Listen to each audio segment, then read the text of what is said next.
Good morning, YouTubers. Good morning, YouTubers. Yo, yo, yo. It's cold outside, but beautiful and sunny and bright. Stop talking. I want you to save your energy. He's got the energy.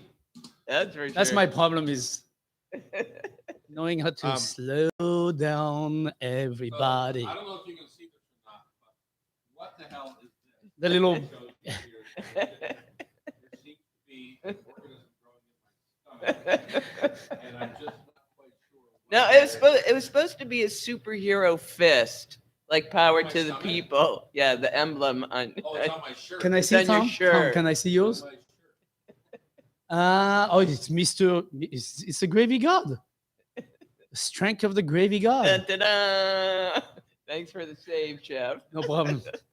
It And looks I'm- like and I I'm- have and an I'm the any little- belly button. And I'm the little hello kitty. A little Michu. Okay, just letting our friends know, whoever's watching, This all is where 30 we million. let them know what we have to deal with. Yeah. I am so surprised at the number of people that download the taping from YouTube or How watch many? it. I mean, it's a couple hundred usually. Good. It's amazing. For sure. I'm going to have my makeup done more, I more know. regularly. Yeah, we're gonna request a green Sorry about my woman. hair today. I'm getting a cut tomorrow. I want M&M, be no green M&M, and All right, welcome to the Hot Stove Society Show on Cairo Radio. It's Tom Douglas. Anterior Roturo, the chef in the hat. We are thrilled to be here with you today. It's Friday morning. We're hoping that this is going to be a very delicious weekend for you. You're listening to us in your car, in your home, in your kitchen, in your, Jackie's over getting the greenhouses ready for spring gardening. Isn't it hard to believe that we have to think about this kind of stuff right now? No, it's awesome. It's awesome to believe. And when I went to my workout, yes, I work out. I work out. I'm sexy. I sung that song to my waiter this morning, and she about vomited on me. Yeah. Yeah.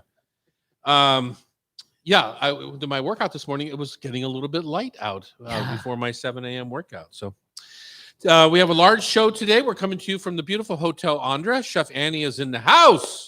Yes. Yeah. And nobody cares. I didn't hear one audience clap.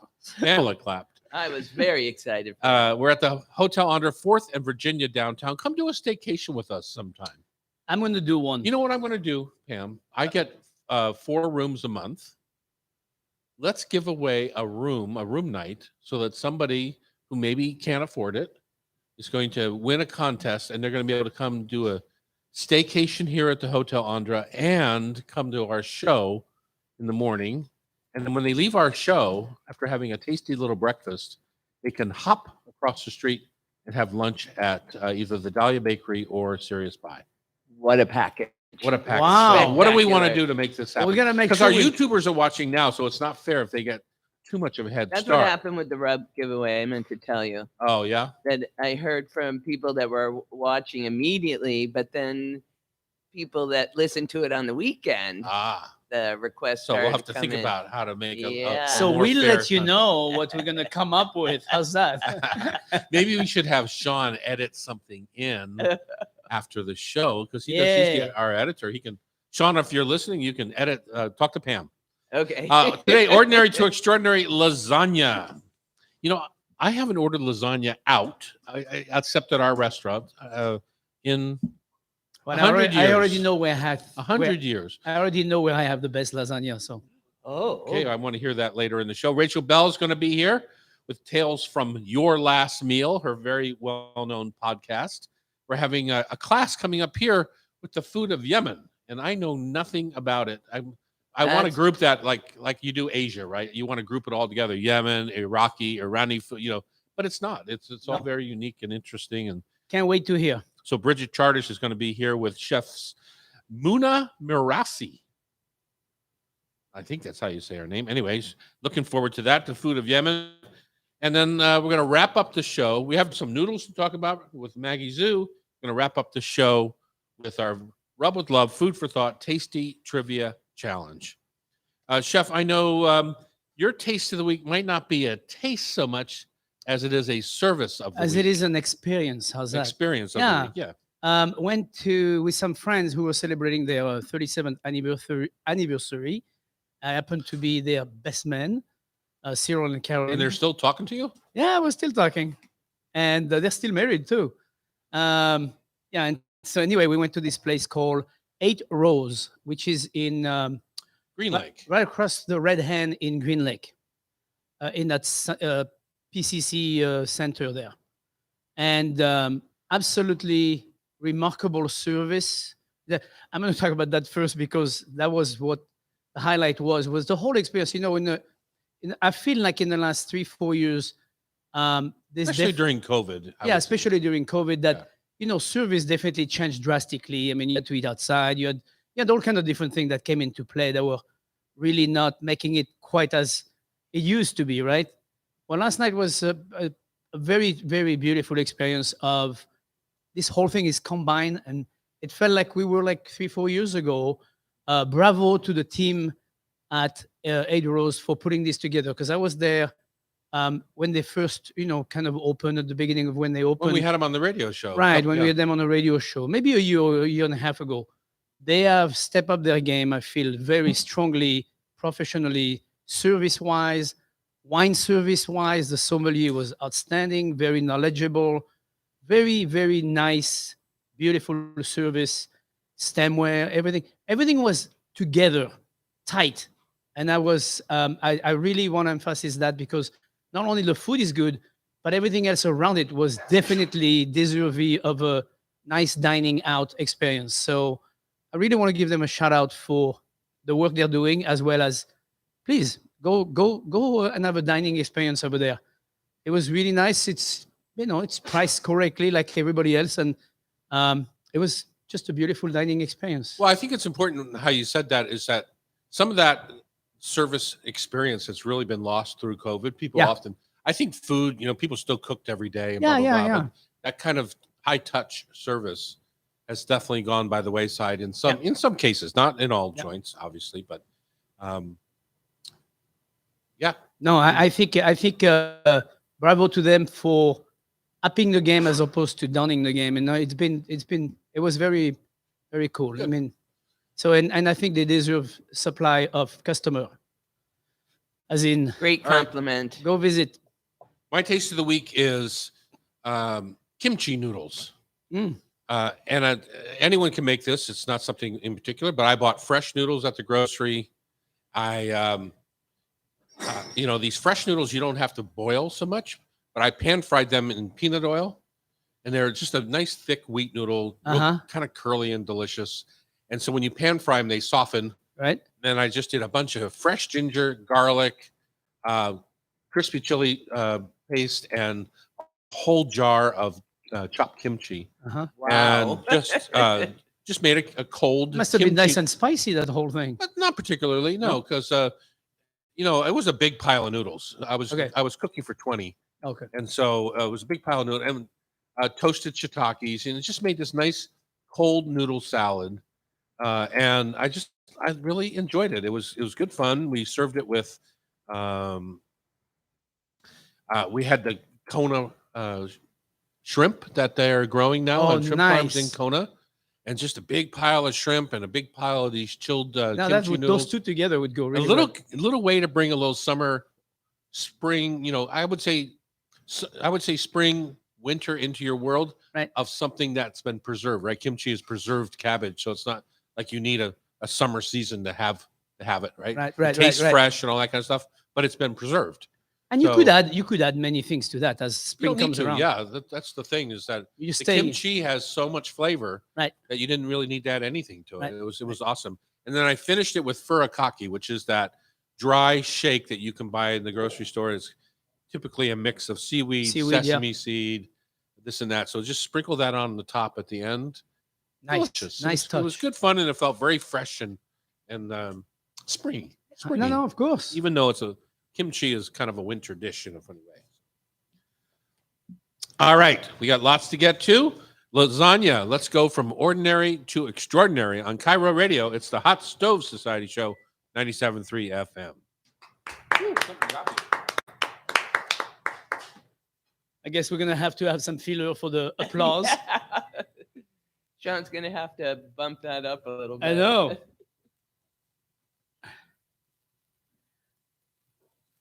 You want a good lasagna? You don't need to make it. Go to, I'll tell you where. Lago. They have the best lasagna. I had it like 2 weeks ago. No, 3 weeks ago. Do they sell it to go? Does she package it I think you can order it to go. to go? I don't know if she packages it. I don't know. I feel like I saw it somewhere. See, that kind of stuff, I never looked for having it anywhere else but the way I know it. Yeah. Because it's just, you go in there. And on Monday night, we went there to meet some friend who were going to Paris, wanted to know something, trip to France. And they live right down the street from there. So we met there, and it was a Monday night. They do $10 pizza over there on Monday night. Wow. Wow. Unbeknownst to us, but Where? let's go. Café Lago. Oh. Bonjour, Rémi. Hi. What's happening? I'm not really sure what's happening right there with this whole thing. What a swanky backpack. Did it replace your black bag?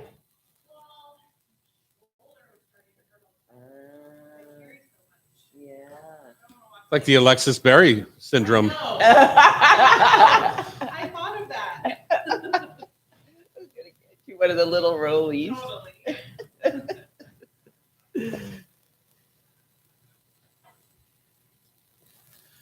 Welcome back. It's the Hot Stove Society Show. We're in downtown Seattle. It happens to be a beautiful morning that we're taping here today.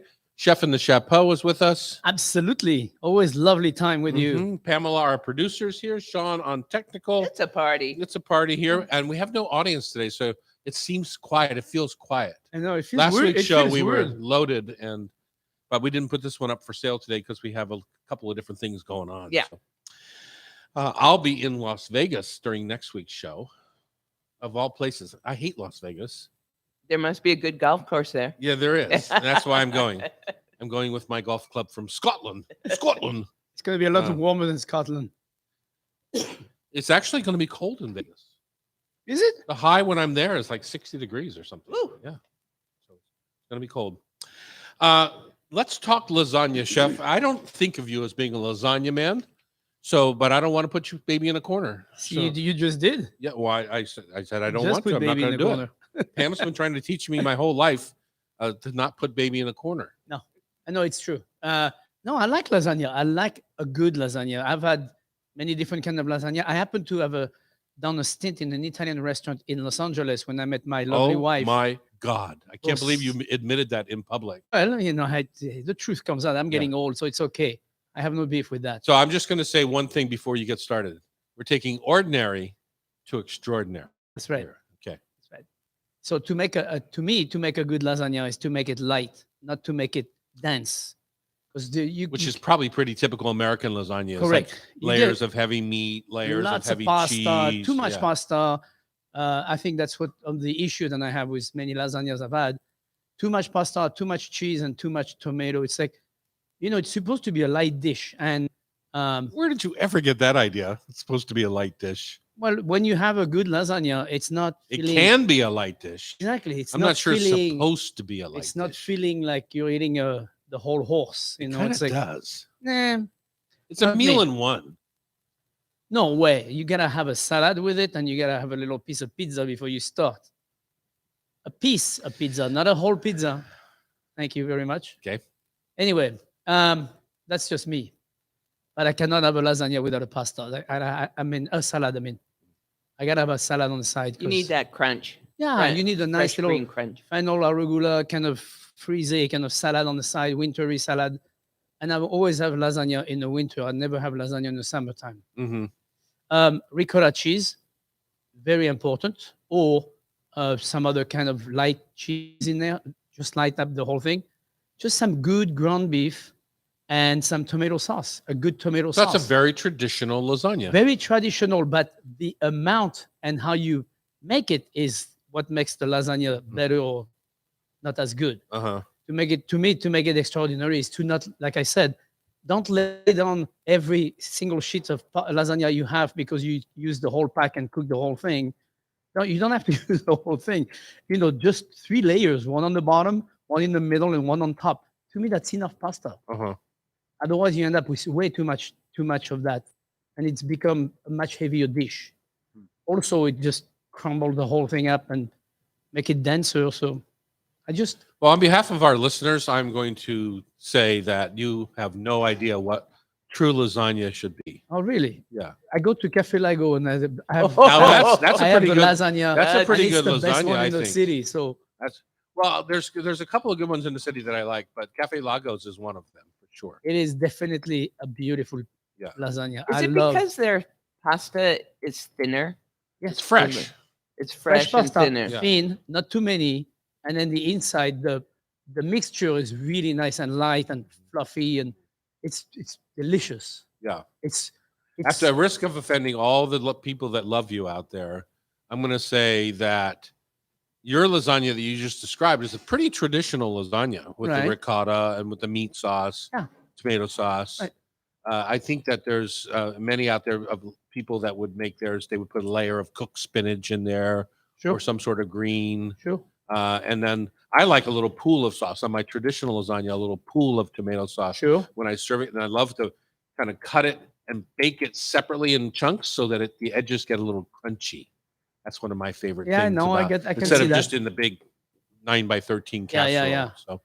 yeah. But that's traditional lasagna. So for me, a non-traditional, how do you take lasagna and go from ordinary, which is what we both just described, Right. to extraordinary? I think you got to start down a new path. There's lots of things that you can use to layer instead of pasta. Right. There's lots of things you could use, like you could use spinach pasta.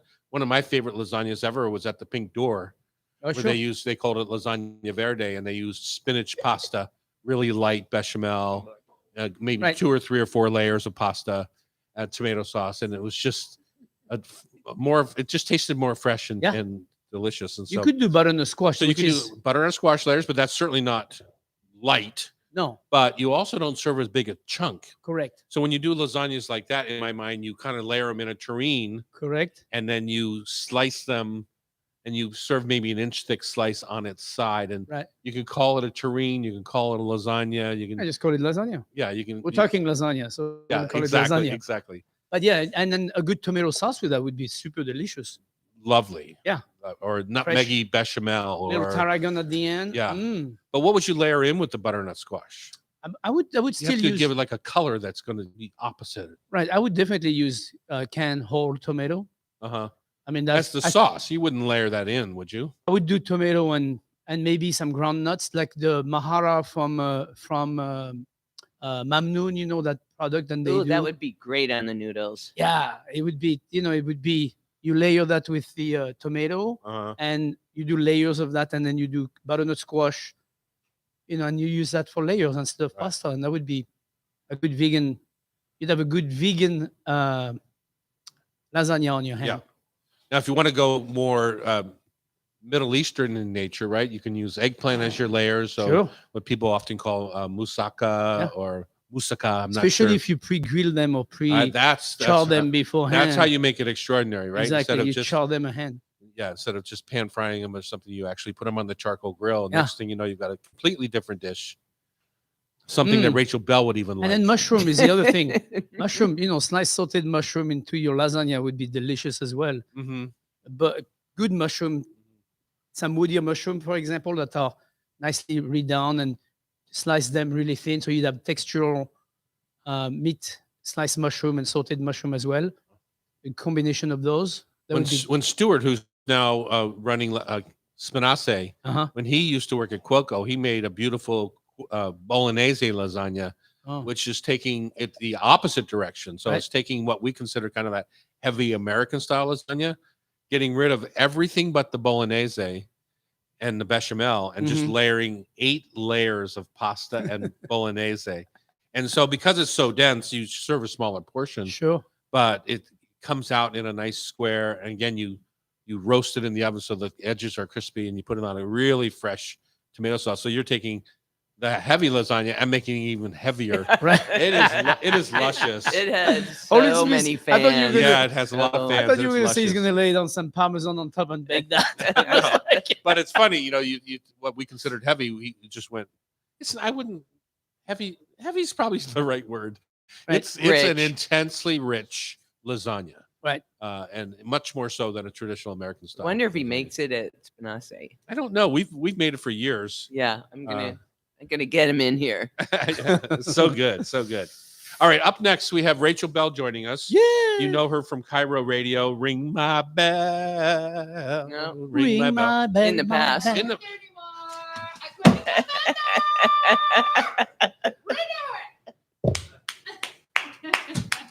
We have Rachel Belle with us, formerly of Cairo Radio's Ring My Bell. Ring my bell. Full-time host of Your Last Meal, which is your podcast. Okay, tell us that later because you're not on a microphone. Okay. I need to be careful. That's when we come back Yeah, on Cairo Radio Cairo, 97.3 FM. I do continue to redo it because I have to be careful with Cairo. Okay, let's do it Bonjour, again. Rachel. When we Ça va? hold the phone. Up next, it's Rachel Belle. You might have remember her from Cairo Radio. She has a podcast called Your Last Meal. I was on it myself, and frankly, I haven't decided. my on meal what hasn't changed, honestly. So there you go. That's up next here on Cairo. It's the Hot Stove Society Show, 97.3 FM. Beautiful. We're not coworkers anymore. Really? What happened? They I- fire your butt? They fired me. No, Yeah. I left. So happy. Uh-huh. Let me take my podcast, which they told me Nice. I would never own, and then they changed their mind, and I got to go. So happy. Good for you. Thank you. No, I'm fine either way. Did you get a copy? I sent you a message. I don't know if like I did the email wrong because I went to Morocco in December right after I left, and I was like, Chef, You did? Morocco, let's talk about Oh, you serious? Yeah, I just Oh. remembered. I know. Why did you send me an email? I texted you in November, December, but I don't know what happened. I did not get that because I would have definitely. Yeah, he loves talking about Morocco. So I he just, must hey, not go. you want to see something? I just got my phone. I ordered the fountain in Fez. Oh, is it here? And I just got it. Oh my God. It just came in. Go to that tile. Yeah. Yeah, I went to that. You went to the like factory, right, or the like homemade place where they Yeah. make them. It's incredible. Yeah, it's crazy. Yeah. He ordered a fountain. It's so cool. I know. I was. It's been a long time thinking about this for years. I mean, you should see everything. Yeah. There's guys in the back like with a hammer, like cutting ties like this big. It's just for show. That's not really happening. Yeah, my ass. You know what? One guy made a heart and gave it to Kathy. Oh. She cried, of course. Did it show up? Did it come? My fountain came. Best packaging ever on the entire planet. I have never seen. It took me an hour and a half to. Okay. Well, you can move down too. No, it's because the camera is right behind you. Yeah. Yeah. So just move But this you're way. gonna switch her to this one. Yeah. Just move down here. Just move down here a little bit. There we go. If I move down here, my cousin is gonna cover your head. Just come to where you were sitting. Move the microphone with you, Oh, there you go. Okay. and then he'll move this, and we'll get a close up of. Oh boy, we can figure. What do you this think, out. Rachel? We don't put just anyone on camera. How long have you been out of Cairo? Since like a few days before Thanksgiving. Oh, okay. Yeah, it's great. I love it. Doing my own thing. Is it paying the bills? Yeah. Yeah. Sponsors. Like, I'm gonna take a job soon. I think I have yeah, I think I'm going to KCC at 9. They want to pick up the show. Nice. Oh, From the Wow. Mormon Church to PBS. That's pretty great. Yeah, I know. I feel very happy about it. Yeah. So, Good for you. thank you. Exciting. I know. I was excited to tell you because I You get to, about, wanting to leave and stuff. So. You get to work with our friend Sarah Lieberman. Oh no, that's Oh, the she's radio the NPR KUOW. KUOW. Yeah. But Libby Hankman, former Cairo, Uh-huh. that's whose show Sarah produces. Libby has her own show on TV. Okay. It's all incestual. Everyone. Yeah, it sounds like the personalities circulate. There's not that many of us, I think. There's nowhere else to go. Small town. So It our is. first segment, we're going to concentrate on how to make a podcast, your podcast, and how to make one, Sure. Yeah. so we can develop some competition for you. Yes.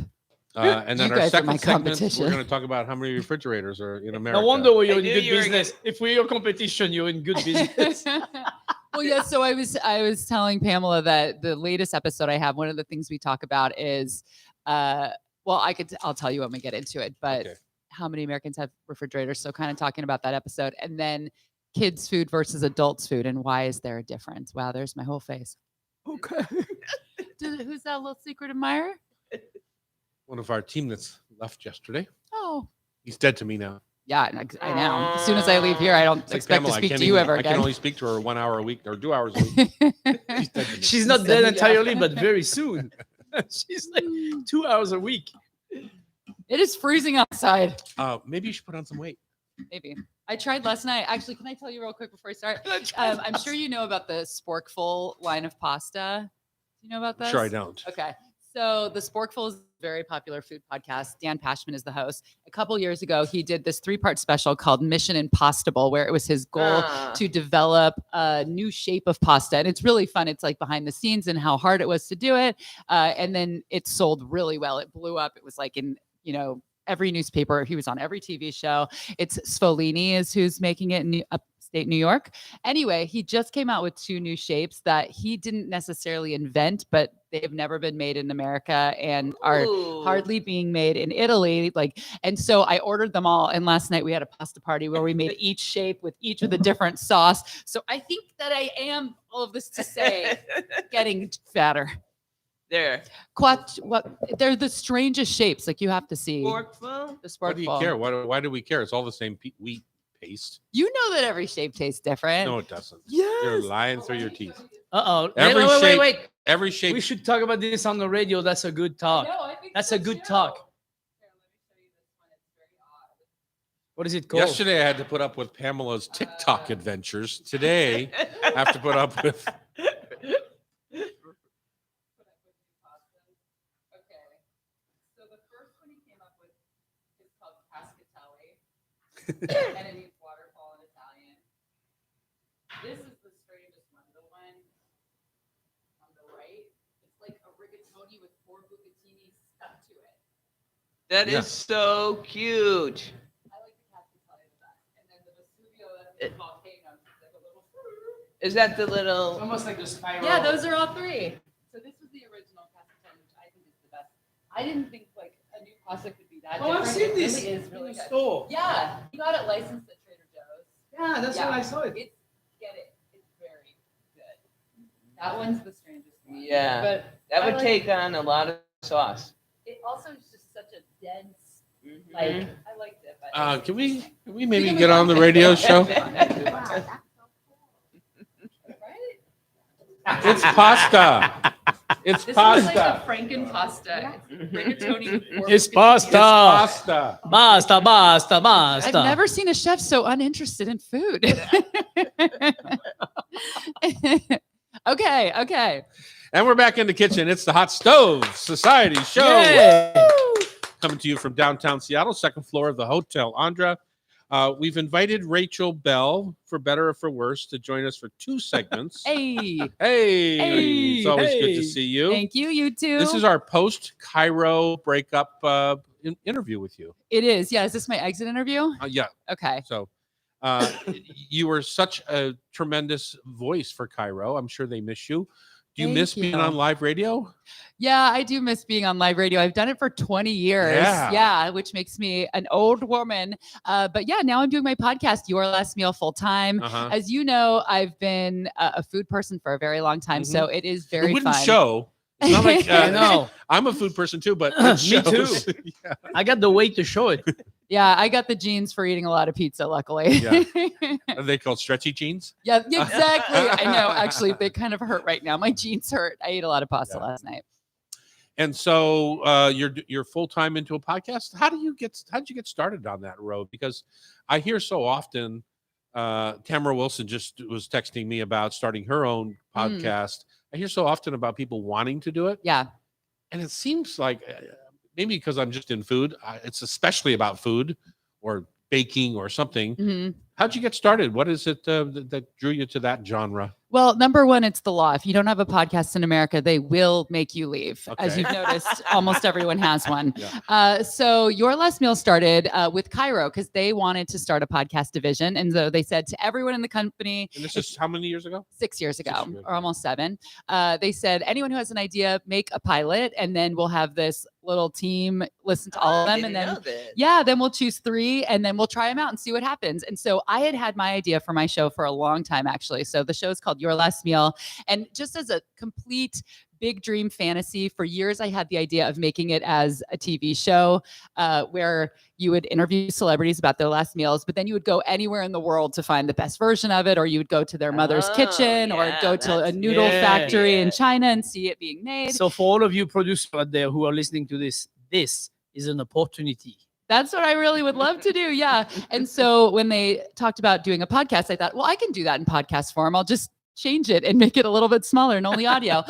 So my idea was to appeal to multiple people. So the way the show works is I interview a celebrity about their last meal. And then after that, I brainstorm kind of different avenues. So either the culture, the science, or the history of that food. And then I bring other guests on to talk about it. Right. So But your head start into the podcast world, you kind of got a head start by being in live radio already, because it's essentially just like what we're doing right now. Yeah. It's live radio essentially, but you package it in a different way. You can edit it. You can do all sorts of things. Yeah. And you can go much longer. Of course, in radio, you guys have a long form show, but for me as a feature reporter, the longest I could do was 4 minutes. And I'd come from being a breaking news reporter where I was doing 30 seconds. So expanding into a half an hour or 40 minutes was like, oh, I can actually tell the whole story. Right. Yeah. So what would you tell somebody who wanted to, the easiest way to start? Because I always just send them to Tina Knoll, who used to work at Cairo also, Yeah, but she's got a bunch of different podcast people in her production company. stable, right?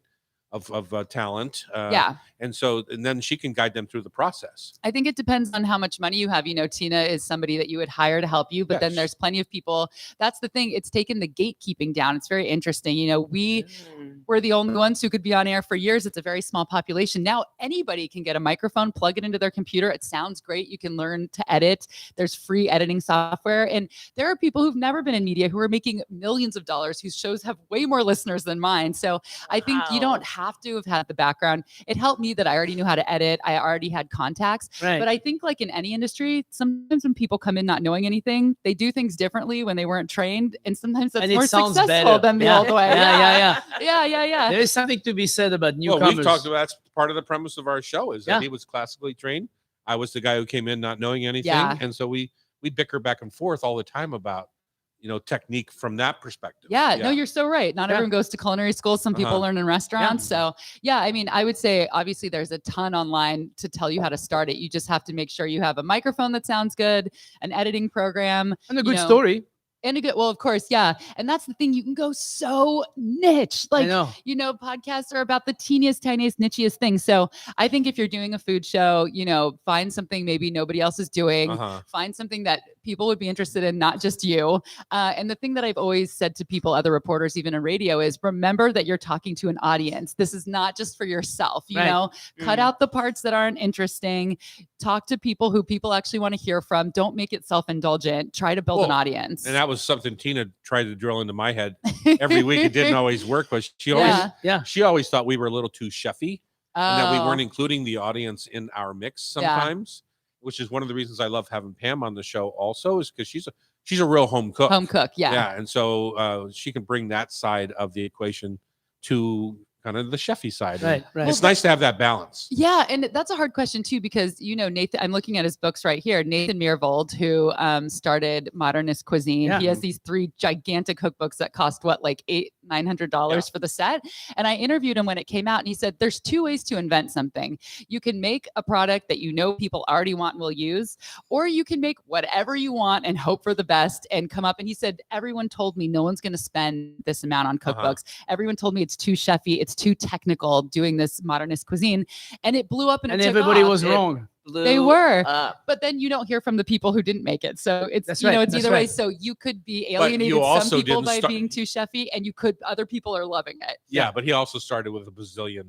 I know. So he can afford that risk. It was no risk. Yeah. Did you know he has a Tyrannosaurus Rex in his foyer? Yeah. But I also know when he first got interested in food, Yeah. and he was already a big Microsoft multimillionaire, Chef Terry is the one who let him work in his kitchen. Yeah. Before Oh, he really? ever He staged with before you. ever did anything. How was Yeah. And he? so he just Well, he was very meticulous. I mean, Yeah, I as an bet. as an individual. I mean, he come from the science part of From life. Microsoft. Yeah, and then he's also a astrophysicist, I think.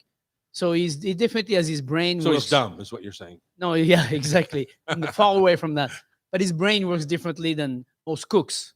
Yeah. You know, most cooks are much more on the moment, on the time. Yeah. He's much more thinking ahead and Yeah. going, how am I going to do this? Anyway, so he took that little passion, and that's where it ended up. Yeah. right? Yeah. Yeah. So I think, a lot of people have jobs and they have families and they're, should I start a podcast? Is it going to go anywhere? Just make the pilot, see if you like it, see if other people like it, and then you can go from there. And by the way, apropos of nothing, it smells like Pillsbury crescent rolls in here. Is that what you're really serving at the Dahlia Bakery? Oh, you bet. Absolutely. Just pop the can open. Yeah. So Mhm. the other thing about a podcast that I find is you don't have to be ebullient like yourself. You can bring your own personality to Right. a podcast Right. because you're appealing to people that are interested in the same thing you are, right? That's why Yes. they've Right. turned you on. Yeah. And so they don't necessarily expect a Rachel Belle. You don't have to be that out there, dynamic personality To go You back can be dull and boring. like me. And Yeah. to go back to the Nathan Myhrvold story, I think the line that meets with everyone else is that he has a passion for food. Yes. He loves to eat, Yeah. and I mean, he went out of his way many times when he was traveling to go 200 miles somewhere else just to go find this little restaurant to go eat. So that's Again, the 'cause he's line. a That's where it billionaire. crosses That's what my dad used to do to save a penny on gas. He'd drive 200 miles out of his Same. to go fill up his tank. Yeah, I mean, there's all kinds of technical things that are important for having a successful podcast. Like you're supposed to pick a day for it to come out and stay consistent. You shouldn't be missing weeks, Right. things like that. Those kind of things are important.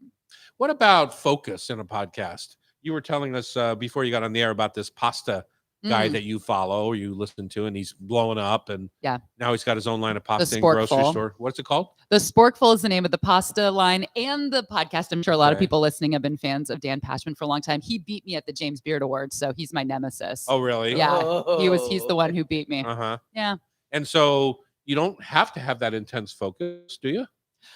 You mean on your topic? Yeah. Well, yeah, his is interesting. He kind of tells stories about food. So he doesn't I have a very specific focus. Right. My show is the same every single time with the different topics, but the same formula.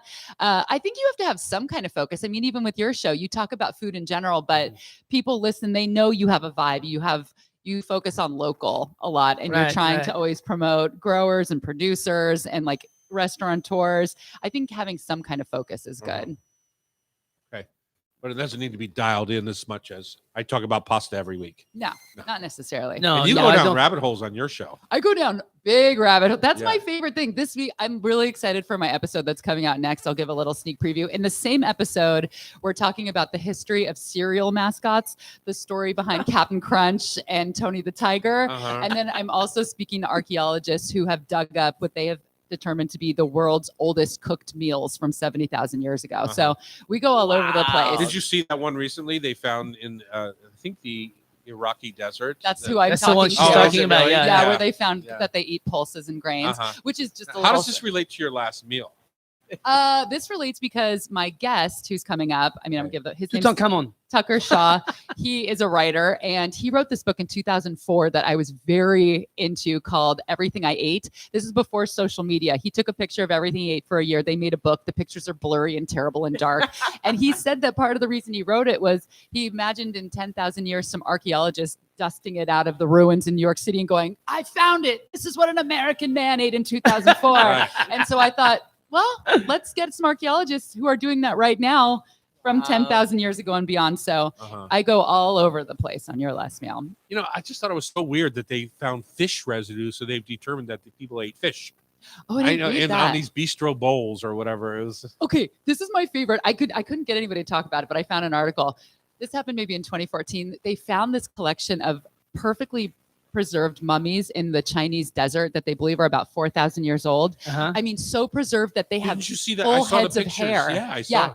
They were buried with necklaces made of cheese around their necks, which is how I would now like to be buried. Well, Uh-huh. they Yeah. just showed the ones from the mummies coming out of the peat bogs of of the Netherlands. Oh, I Yeah. didn't read that. And they literally skin everything is Yes. perfectly Yeah. preserved. Yes, and you could preserved. see on them they had face tattoos. It's Uh-huh. still there. You can see their eyelashes Yeah. and the hat she's wearing. Yeah, Yeah, it's incredible. she looks amazing. All right, I when mean, we come back, we're going to get into some of your favorite last meals. And also, how come people have so many refrigerators in their home? mhm. Especially people like me who only have 2 people that live there. Well, there's some facts behind that. You All fit right. right into Americana. I want to know. Does, And when we he come back does. on Cairo Radio, 97.3 FM.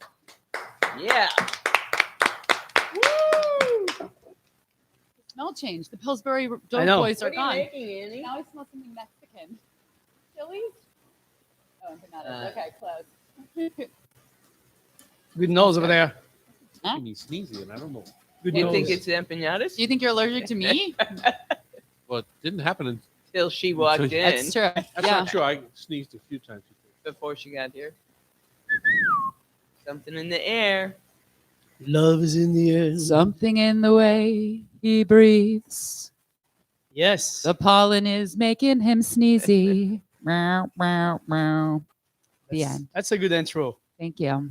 Like to do Beatles parodies on every I show. know. That's good. Yeah. Having you two do a sing along would be so wonderful. We did that once.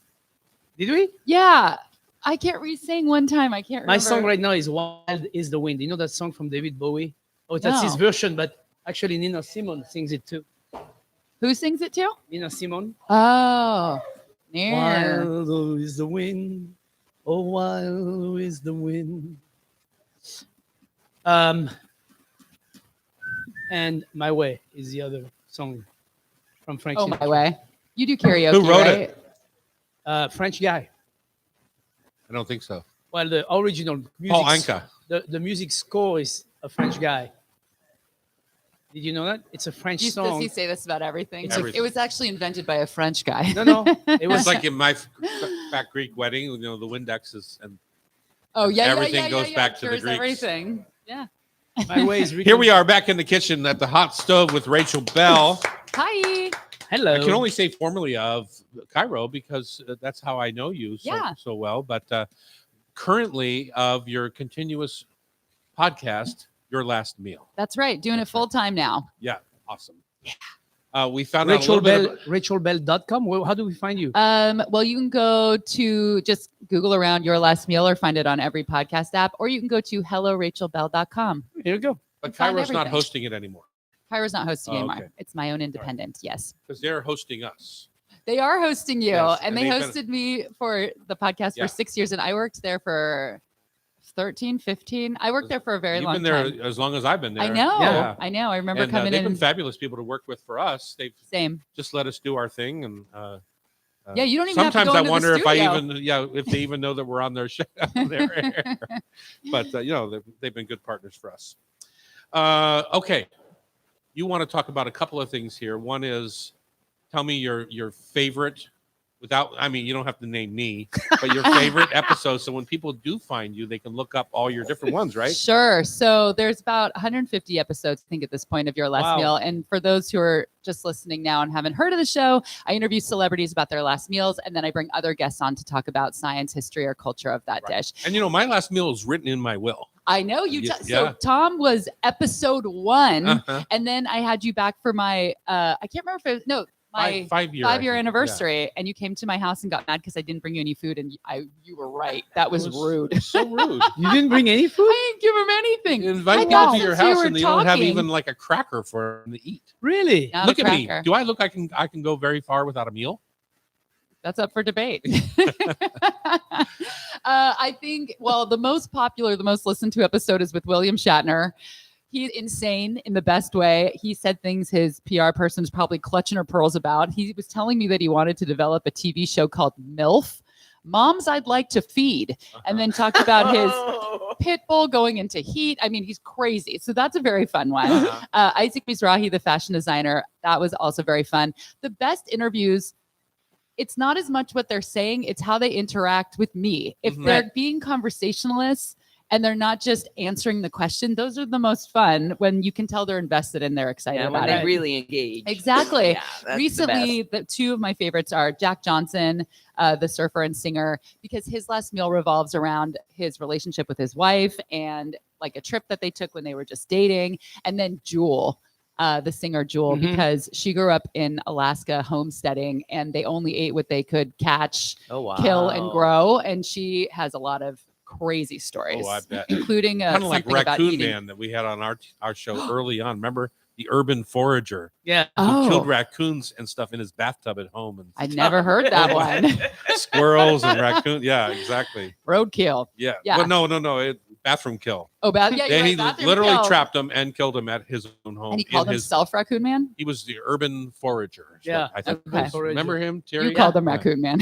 Okay, let's go on to another subject, which is Pamela is very interested in the amount of refrigerators people have in their homes. Yes. So this came up. This is my last episode that's out now with writer Sloane Crosley. She did a very New York thing during her interview. She was recording in her kitchen and she said, I can open my freezer from this chair. You want to see what's in my freezer?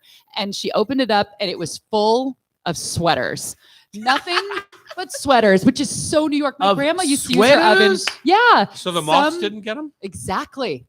Exactly. And some people in New York who don't care about cooking and like fashion better, they use their ovens for storage. So I remembered this article I read in the New York Times in Wow, 2021. now I'm stumped. I have never heard that. And it's also the irony that you put on a sweater to be warm and Yeah, you have exactly. this frozen sweater. I mean, that's like the purpose of that. I'm like, what? Well, I'll tell you, You have to microwave it my first. wife, I would say every 10th time she goes to her closet for a sweater, there's a moth hole in it. Clear out the ice And cream. we have all the cedar little chips all around our yeah. Yeah, you got to put it in the freezer. You can get another refrigerator for Yeah. her for the bedroom. So, article in the New York Times 2021, 35 million Americans have 2 refrigerators. Uh-huh. And the majority of them are 2-person households. And it's just so American because, think of people in Europe or South America or I Asia who know. go shopping every day or Yep. every other day. I think they would be appalled at this. And then 6 million Americans have 3 or more fridges and freezers. Huh. So how many do you have? I have 3. Woo! 2 48 inchers. My original Sub-Zero from the home is in my garage now. Uh-huh. And now I have a Liebherr 48 inch with a wine cellar in it. And then I have a refrigerator downstairs. But my mother, who was a single woman at 92, had 2 refrigerators and a chest freezer Yeah. in her home. 92 years old. On her deathbed, Ugh. she went through the list of what she knew was still in her chest freezer, literally an hour before she died, What? telling my sister, now you got to use up the turkey that's down there, and there's some chicken thighs. Are you and there's- kidding? I made cookies at Christmas And that you are said down she there. said like return the This call. is an hour before she died. And This she is said an amazing story. You should People write an love essay about this. People love And- their freezers. my favorite is she Wow. said to her daughter, return the call. We don't need them. Yeah, the broad panties I bought last week on the 2-for-1 sale. Please take those back. I haven't taken the tags off. Oh my God. That is amazing. Yeah. So she actually was really using them and eating out of them because I think Yeah. some people, things have been in there since 1942. Right. Do you really cycle through yours? She did, and I won the lottery with my sisters when she did die, and we went through the freezer. I had already put milk crates in the bottom because you couldn't reach to the bottom. Uh-huh. So some things were down there, very vintage. Yeah. But we had a lottery or a bet for $100. What's the oldest date on food that's going to be in Mom's chest freezer when we empty it out? And I won. It What was a was it? 1996 bag of pine nuts When did your mom pass away? in August. Oh, just this August. Yeah. Yeah. So that's 26 years? The Wow. archaeologists want to And have that a was look at- at those We pine cleaned nuts. out all the 1960s like petrified steaks and things like that were on the very bottom. We did that about 10 years ago. Did she have really old spices? I'm sure Oh, too. yeah. Oh, yeah. That's incredible. Did you make a vintage pesto? We did not. I did collect my We did a $100. vintage can. Do you think that you have so many fridges and freezers because you grew up that way and you're used to it? Or is it because you're a chef and you have a lot of food around? I think there's that. Plus, unlike some people used to have canning cellars, Uh-huh. I'm more of a Freezing. person Yeah. for when I'm preserving. So like in my freezer right now, I just pulled out, I'm having the boys for dinner tonight. I pulled out the last of the Prosser peas. I'm making succotash out of the last of the Prosser peppers, Suffer and last of the succotash. Prosser corn. You know? Yeah. I'm just Do turkey you- gravy from Thanksgiving. You're the gravy god. I'm the gravy god. I so, hear. I yeah. listen to the show every Yeah. week. Do I you have have- anything lurking?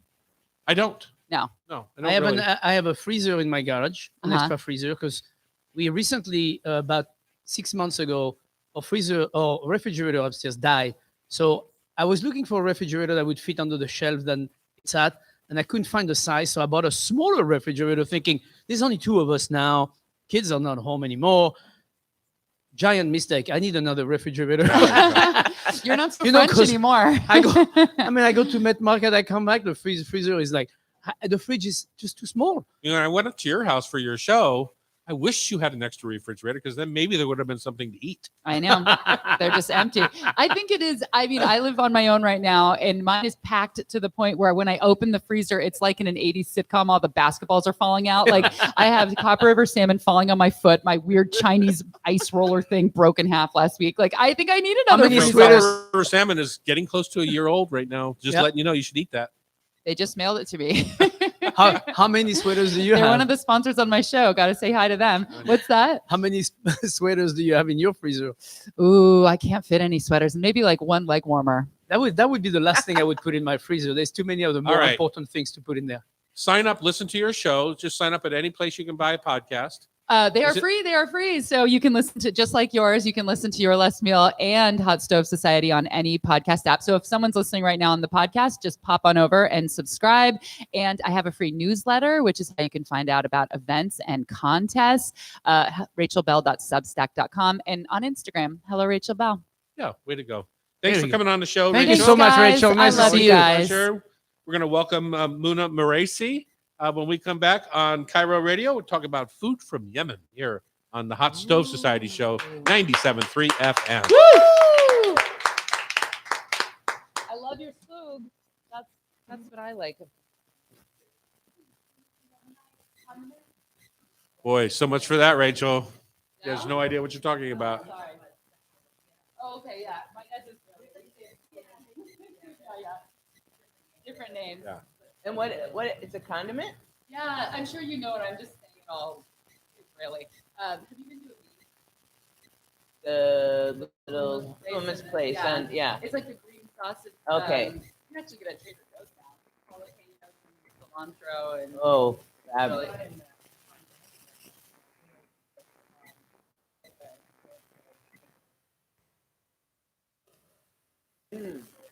It's like the pesto of Yemen. It is like chimichurri. Yeah. It looks like Yeah. everything in there sounds like a Mexican salsa, but then there's spices that give it a little. ah. Can we take a picture right now? Yeah. What day is this episode airing so I can next week? Next, yeah, the 4th and 5th of March. Okay. You're airing on different days? No, Saturday, I Sunday. just was No. going to be gone next week, so we Oh, okay. were taping early.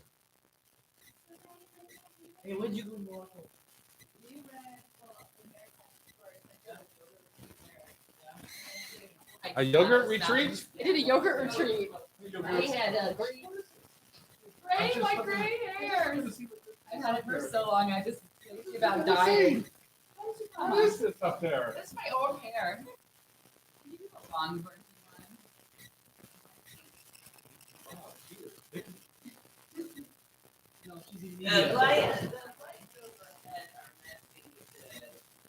Is it showing off her gray hair? I know. His name is Sean. I'm Tom. This is like Ron and Don and Sean. I don't know whether It's lights are. Tom. What's going on with Ron and Don? Are they still They're going? doing real estate. They got fired. No, I knew that, but I thought are they doing well? Yeah. Good.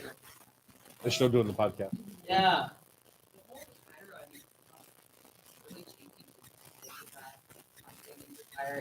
I left. Uh-huh. Dave Ross. Not Dave Ross. Dave Dory passed away. Oh, it has to be. Yeah. He's probably gonna retire. It's Uh-huh. like gonna be pretty voice. Yeah. It happens. The new voice of Cairo. Ahoy! Yeah.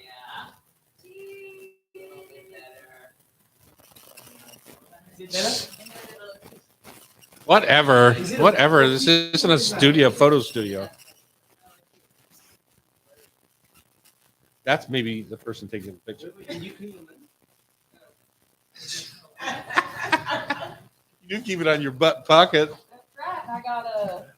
Don't say Jello in my butt. it. Don't say it. What do you think of? You're still live, is what I'm suggesting. Oh. I think it was just. It's just fucking lens. Let's stand closer up here. So. Oh my God. This is cuter. She's in here. Fromage. Fromage. Says Chef Cowan.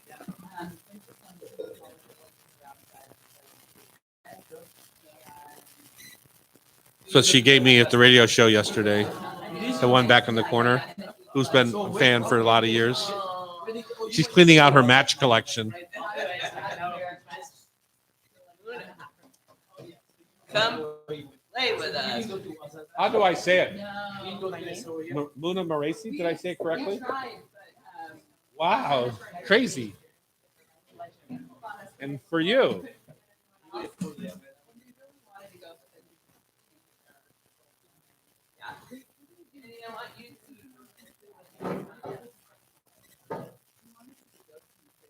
Annie's the director here. Hi, so nice to meet you. I'm excited for your class. Invited. You want to look around the kitchen at all after we get done? I don't know about equipment. yeah. I don't know. I'm good too.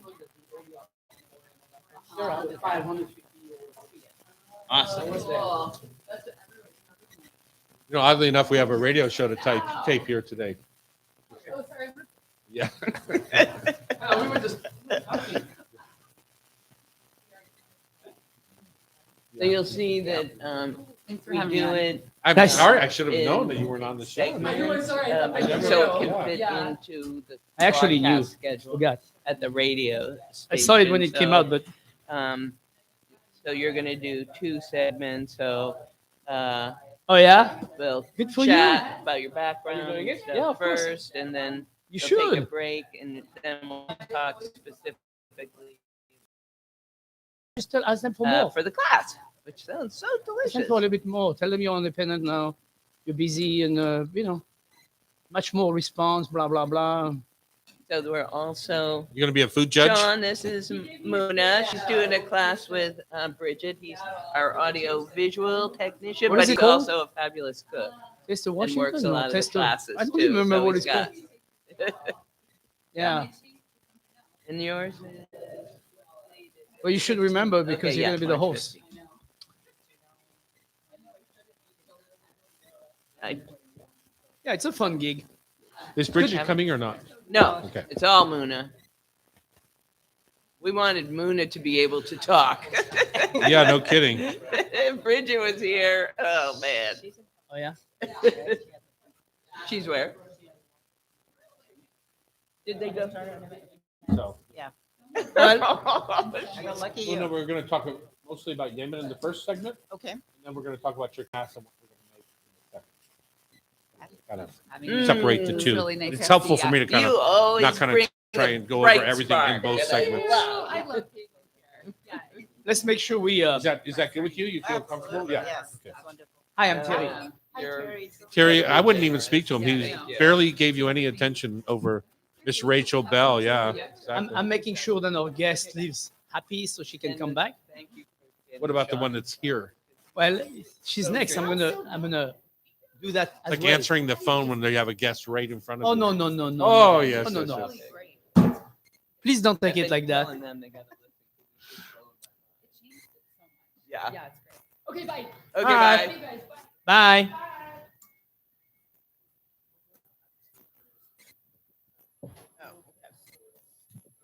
Let's make sure we set that Yemen So the thing. key is being right up next to it, like that. You hear that, Okay. and you hear that. All Right. right. That's the key. If you want to sound super sultry and in your jam on the, Bruno on is the like- radio. Yeah, right. Yeah, sultry. Yeah. Okay. It's Friday morning, man.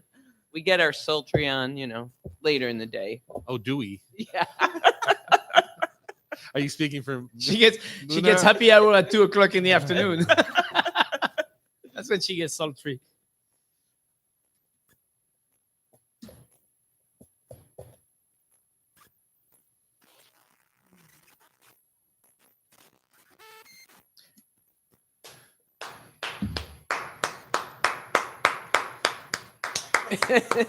Jesus, the audience Welcome is to the These Hot are Stove audience Society Show. What a motivators. weak response that is. I'm Tom Douglas. And I'm Terry Roturo, the chef in the hat.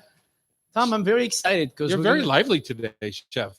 I'm very excited. Yes, it's Friday, which is a little bit different, but most importantly, we're going to talk about something that I have very, very little knowledge about. Uh-huh. Besides, kind of where it's on the world, Uh-huh. I'm not very familiar with Yemen food. We're going to And talk about that.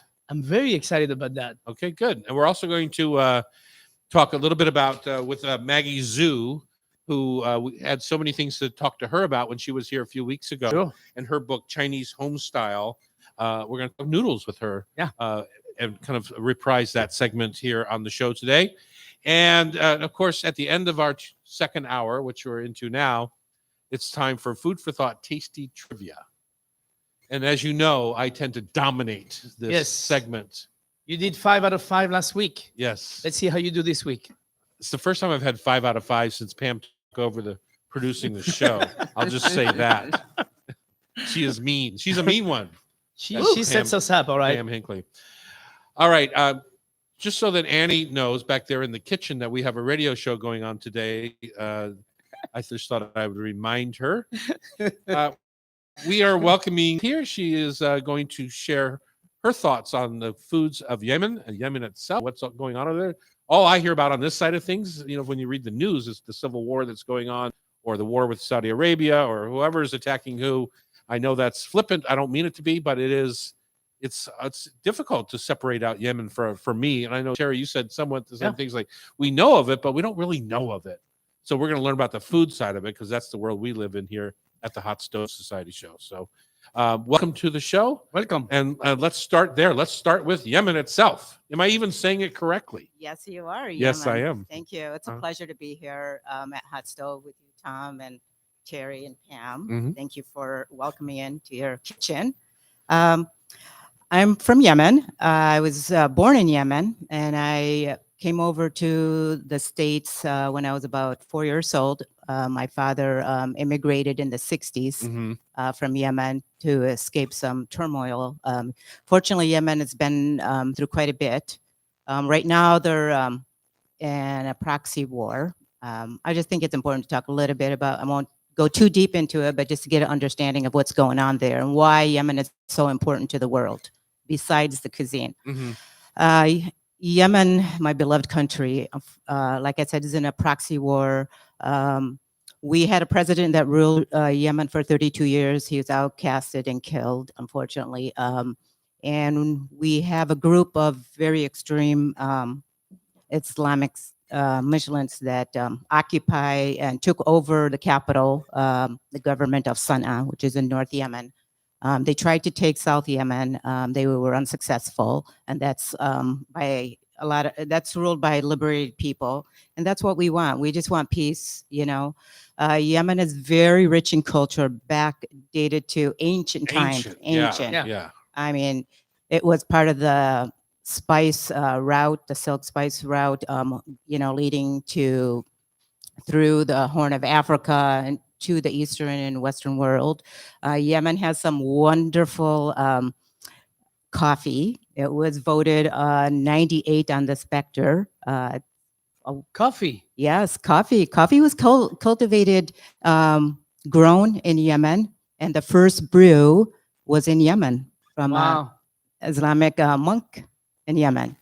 And then we have a port in Yemen. There's many important ports because its location lies right beneath Saudi Arabia on the Arabian Peninsula. Right. And the location of Yemen is very unique because it's a coastal country, and they have about 9 ports. 2 or 3 of them are very important to the world. That's the port of Aden. It's in South Yemen. Mhm. That's where a lot of ships come and refuel. Mm-hmm. and natural resources. It's also the access point to the Red Sea there. Absolutely. Right. Yeah. Yes. And then there's also another important, that which is not talked about a lot. It's called Bab el Mandeb. It's a very important port on the Red Sea. And that's where the whole the world is fighting about. And when I mean the world, I'm talking about Iran, Saudi, I think everybody's just meddling in and trying to take over and occupy Yemen because they want control of those ports on the Yemen coast, on the Red Sea. Strategic, yeah. Unfortunately, and Yemen is suffering right now. It's terrible. You think about all the women and children of what's happening in that world. But, we keep positive and we keep going. And what brings us, to keep us happy is our cuisine. Mhm. It's delicious. You will, I think anyone that have ever tasted Yemeni food, you're just going to fall in love with it and you're going to want more. It's a very filling, because the appetite, you'll get from it is very filling, and you'll be satisfied and you're going to leave with a good memory. Well, half of the coast of Yemen is on the sea, so there must be a lot of influence there from the sea. Oh yes, we have so much beautiful seafood, fishes. There's a town it's called Al Hudaida. It's a beautiful sea town. My dad that lives in Michigan hoped that when he retired that he was going to move back there. Unfortunately, he's not. We have amazing all sorts of fishes, lobster, prawns, exotic, really wonderful tasting fish. And one of the dishes that I'm going to make will be, it's called sayadiyya. It will be on the menu. So now Saudi Arabia, which is just to your north, Oman to your east, United Arab Emirates, everything's, there's a lot of wealth in that area. I mean, tons of wealth, especially in Saudi Arabia. Absolutely. But Yemen is often considered like a poor country. Right. So why is that? It's all because everyone, I think over the years from Yemen was on the map, and now it's kind of want to be wiped off until someone actually takes a hold of it. And because People it doesn't wanna have, absorb it into yes, yeah. because it doesn't have a solid government.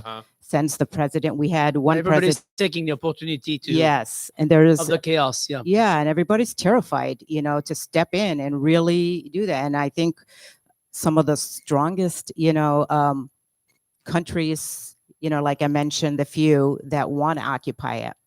For example, like there's some beautiful islands of Socotra that's uninhabited. It's on the UNESCO World Heritage. And even Yemen has, some amazing, it's the architectural, the structures.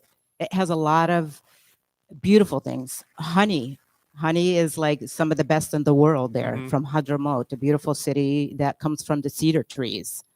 It has a lot of wealth. Like I said, it's unfortunate. It just needs a government, that the people, is going to believe in and move forward and get assistance. Yemen has lost a lot. The reason why it's poor is because the export of the goods that come from Yemen and also the imports, there's sanctions along the ports.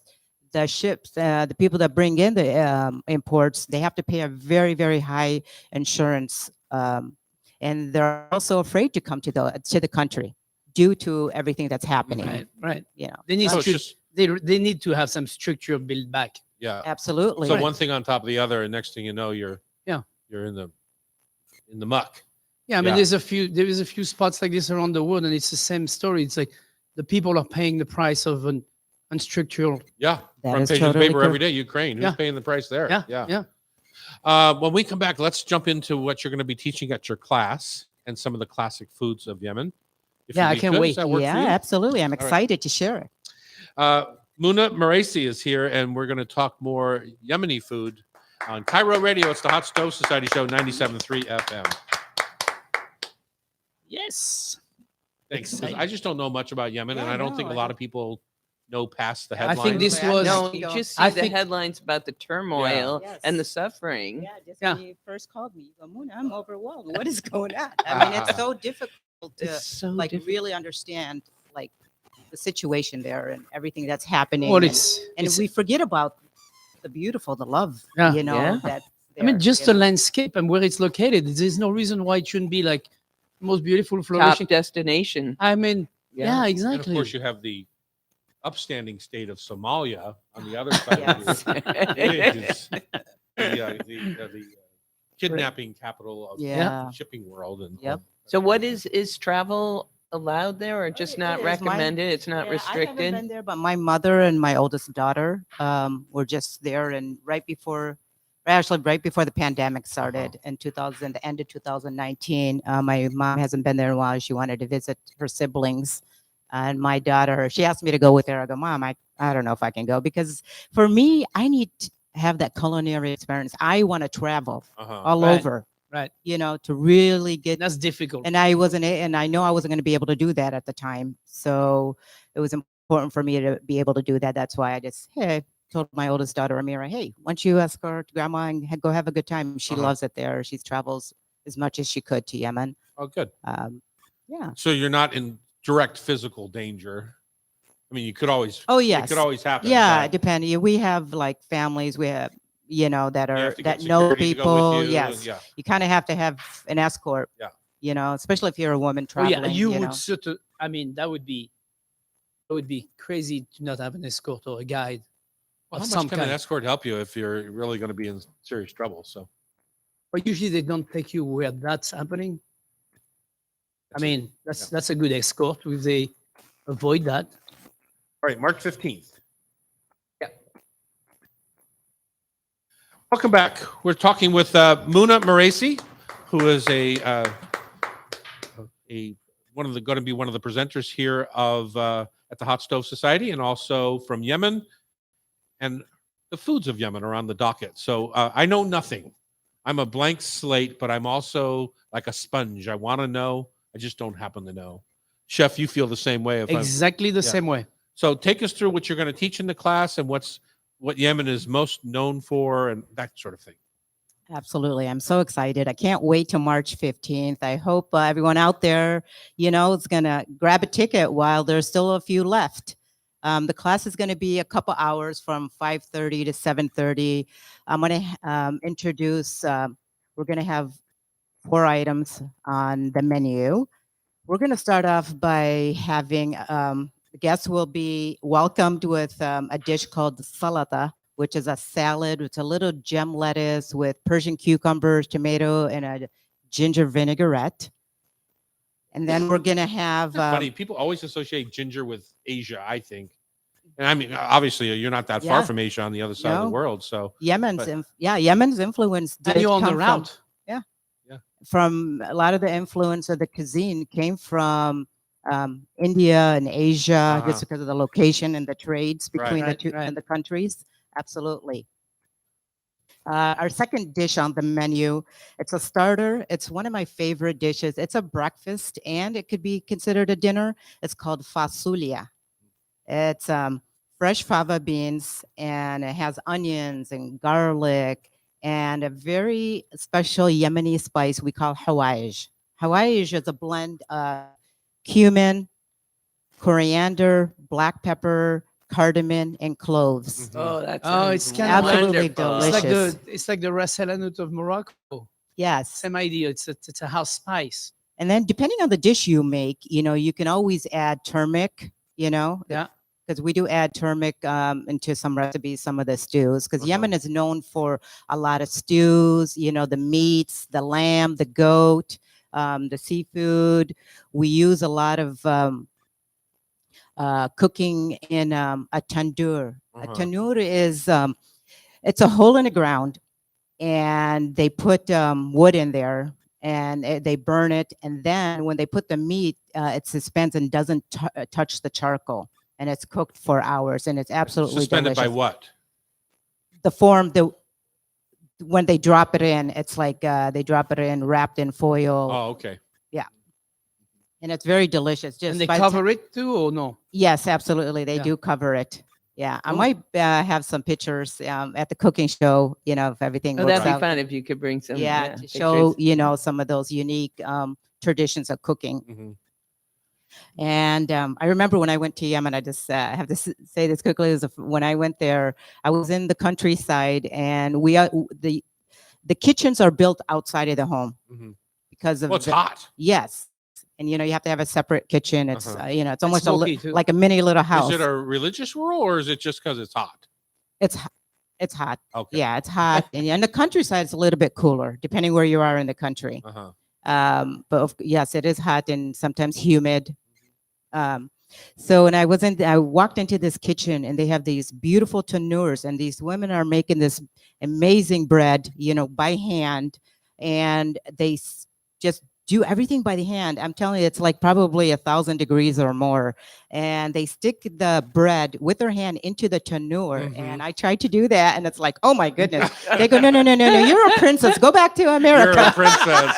Like, you weren't raised here. I go, well, I want the You experience. still have hair on your arms. Yeah, their skin is probably very their skin is probably very made Yes, for it. but it's amazing, and over the years of cooking, I got to tell you, I got used to hot, very Uh-huh. hot, easy, very fast. Uh-huh. Sure, as a chef, Yeah. you're always in the oven, right? Yeah. Yeah. So our second dish, I was talking about the fasulia. Well, would it be can I stop you there for one Sure, second? Tom. How do you recreate that in your own kitchen? Because unless you have a tandoor, it's hard to.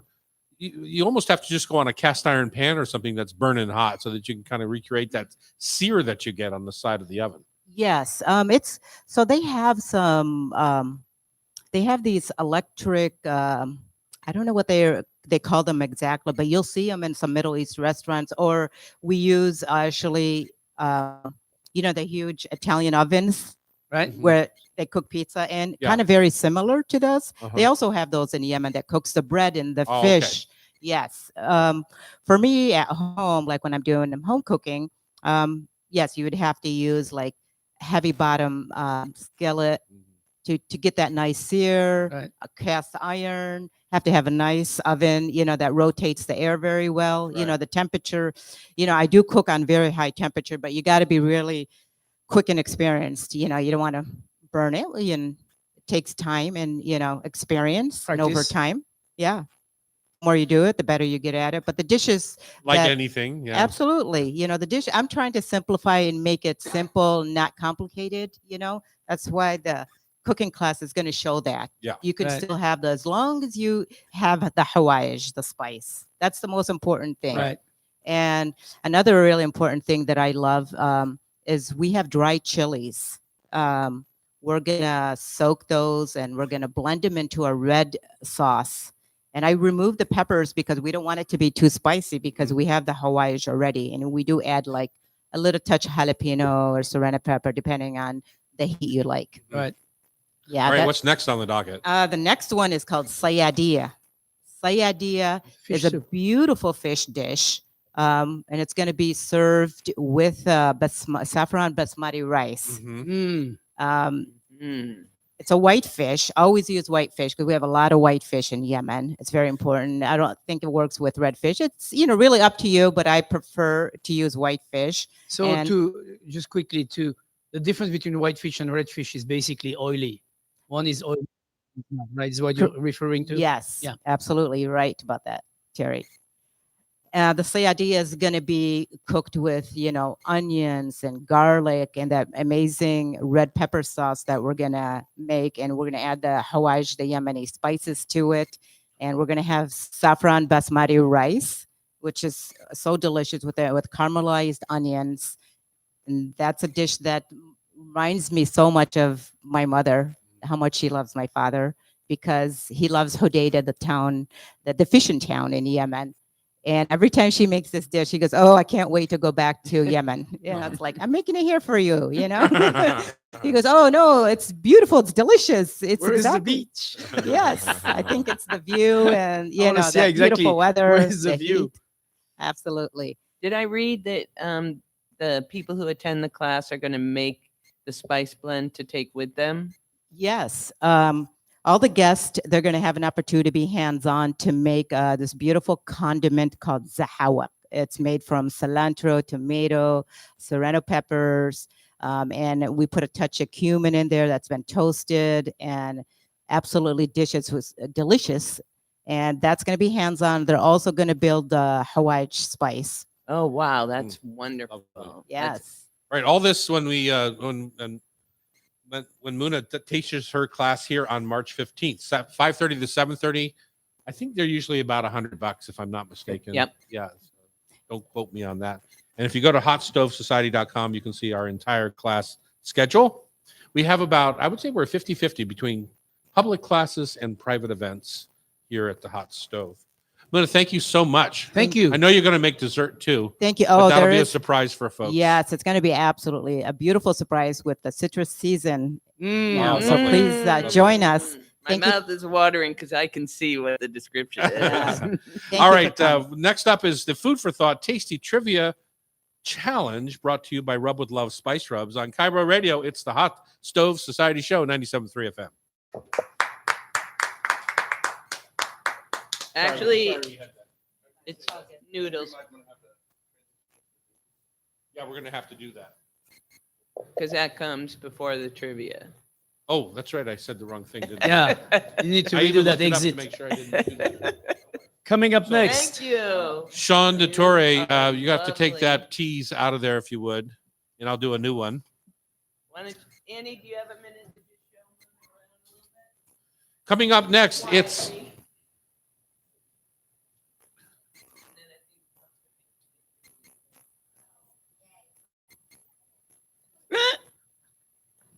sorry you have to deal with her. Coming up next, we're going to go back in time to Maggie Zhu and talk about Chinese home-style noodles. On Cairo Radio, it's the Hot Stove Society Show, 97.3 FM. Yeah, that's right. Time wanted to be done already. Sean said we need an intro. Yeah. Right? Yeah. Okay, Sean DeTore, here we go on the intro, coming back into Maggie Zhu's segment. Welcome back to the Hot Stove Society Show on Cairo. We're going to continue our conversation with the lovely Maggie Zhu. She's written a book called Chinese Homestyle, and we had her on our show a few weeks ago, and we didn't quite get to everything we wanted to. So now we're going to focus on noodles. Everyday plant-based recipes for takeout, dim sum, noodles, and more. Let's do noodles. Perfect. All right. And on the way out, She is so fun. I love her book. I really Yeah, want to she's- get it. You know what I want, though? I just want the noodles on the cover of the book. That is so up my alley. So up my alley. Does The- look like the A perfect beautiful flavor, bowl of yeah, noodle, it yeah. looks just these Chinese chili crisp kind of noodles on the cover of the book. Yum. Okay, now it's time for Food for Thought Tasty Trivia, brought to you by Rub with Love Spice Rubs. When we come back on Cairo Radio, it's a Hot Stove Society Show, 97.3 FM. Beautiful radio, Sam. Look at you. Nice. Like a pro. You're like a pro. If you can make every segment that fast, that'd be great.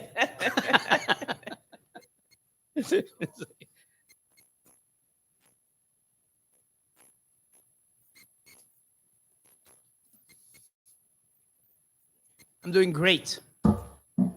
Overall, I'm staying 90 and above.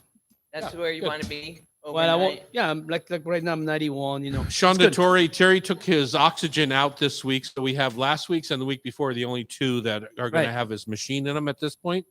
So that should be easier to edit this week. Is still not dead.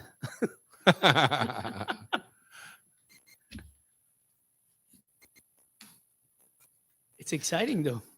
All right, it's Chefs in the Chapeau. It's Yes. Tom Douglas and Chef Annie Elmore, director here at the Hot Stove, and it's time for Food for Thought Tasty Trivia, brought to you by Rub with Love Spice Rubs, a collection of spice blends, terrific finishing sauces, and a piquant toasted shallot mustard.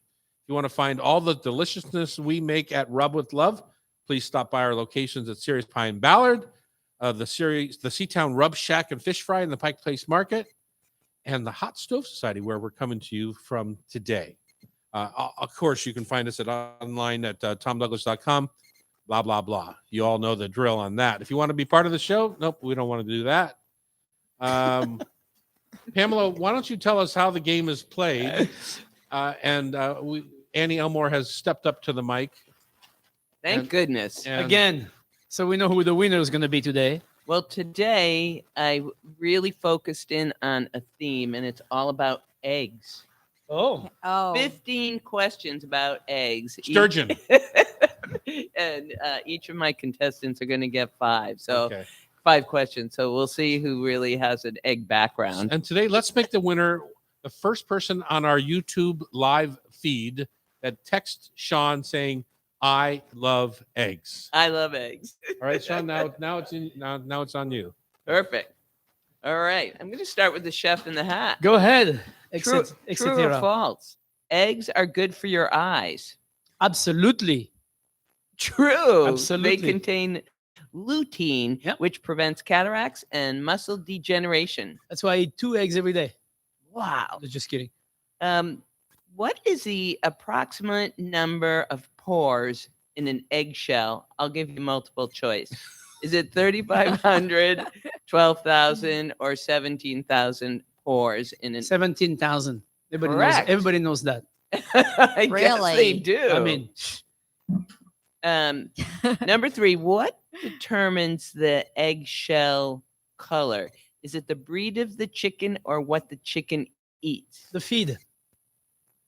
It's the breed. Yes, that too. Is that what you I had to pick one out of the 2. The breed determines The breed is what eggshell this, color. Commercial eggs are brown or white, but some breeds can also lay blue, green, or pink. Yeah, I got eggs. some in my fridge right now. Mm. Some blue eggs.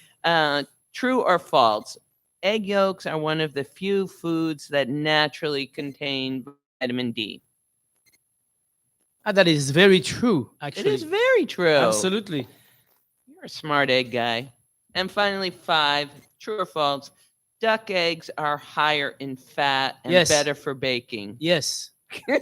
All True. around. All around. I'm Was that- surprised there's no French questions in this trivia. I I know. Usually, she likes to give him all the. I French. know. I thought she was. I thought she was gonna go How with do you the say œuf. eggs in French? You know the œuf. Yeah. Oof. Œuf. œuf. Remember, we love our œuf Œuf mirette. mirette. œuf en morette. That would taste wonderful right now. Yes. All right, Annie Elmore. I have found that the French don't really know how to make it, though. Really? Yeah, I think my version is better. Oh, Of course. please.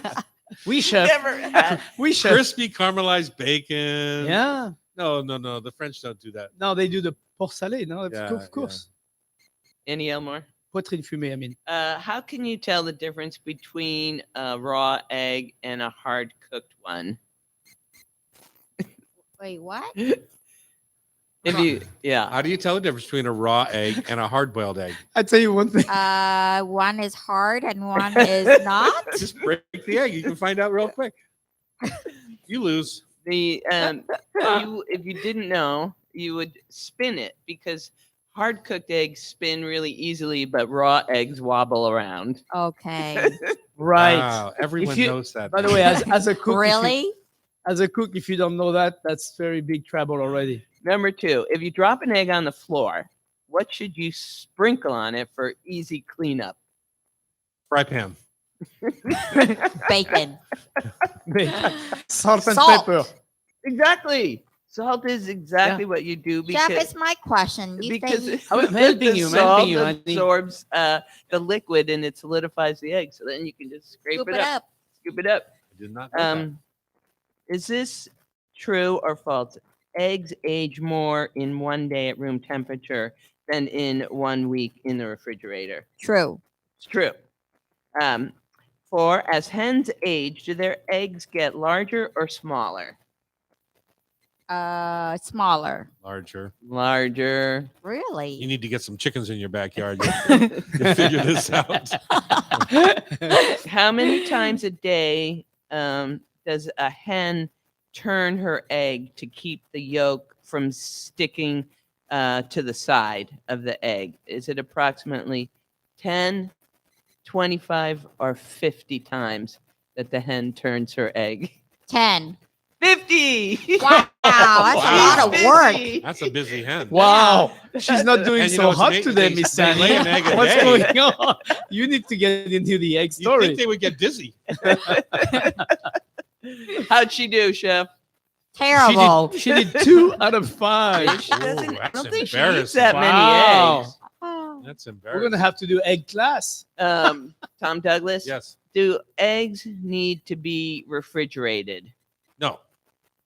The health department likes us to refrigerate them, but the question is, do they need to be? No. So the answer short the longer answer to that is, if you've ever refrigerated egg once, they have to stay refrigerated. Yes. Once you refrigerate, always refrigerate. But if they've never been refrigerated, they don't need to be refrigerated. Correct. The short answer is yes. As a way to prevent salmonella contamination, eggs are washed and sanitized as soon as they're laid. So the process removes potential bacteria, but it also removes the egg's naturally protective coating, which would otherwise allow it to be safe at room temperature. Correct. So it's the the real farm question fresh- is, after an egg is washed, does it need to be refrigerated? Yes. Exactly. Yeah. Yes, So- and the answer is yes. I'm Yes. correct. Once you get rid of- I think that's where Tom's trying to get. Too. Oh, he's got the answer for sure. Which bird species lays the largest eggs in proportion to I their know. body size? In proportion to their body size. So Annie would know about this. She's a mini. The Let's hand see. shot up though. It did, but yeah, the obvious answer is an ostrich, but it might not be in proportion to its body size. There you go. Yeah, I was thinking that So too. I am going to say a goose, Kiwi.